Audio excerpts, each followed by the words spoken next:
aí, eu combino tudo com a criança?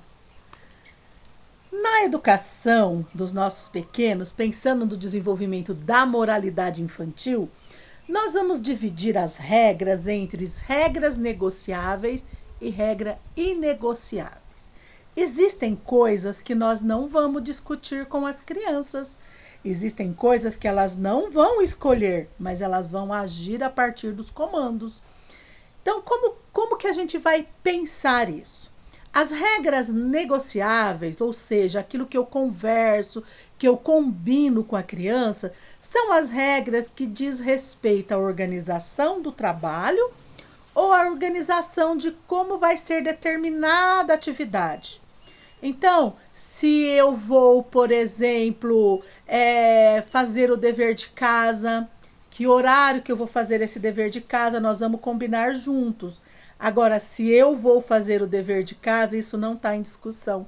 Isso é uma regra inegociável. A atividade tem que ser feita.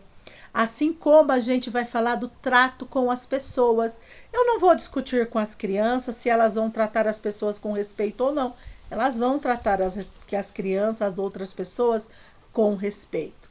Então, as regras negociáveis são aquelas que eu vou combinar determinada atividade e se é possível, por exemplo, se eu vou na escola de bicicleta, se eu vou por um caminho ou se eu vou por outro, se eu vou assistir o desenho primeiro ou eu vou tomar banho primeiro, né? Então, algumas coisas eu posso combinar com a criança e quanto mais eu combinar com as crianças, mais ela sente pertencente daquele espaço, daquela atmosfera, né? Daquela experiência, mais ela cumpre o que se pede.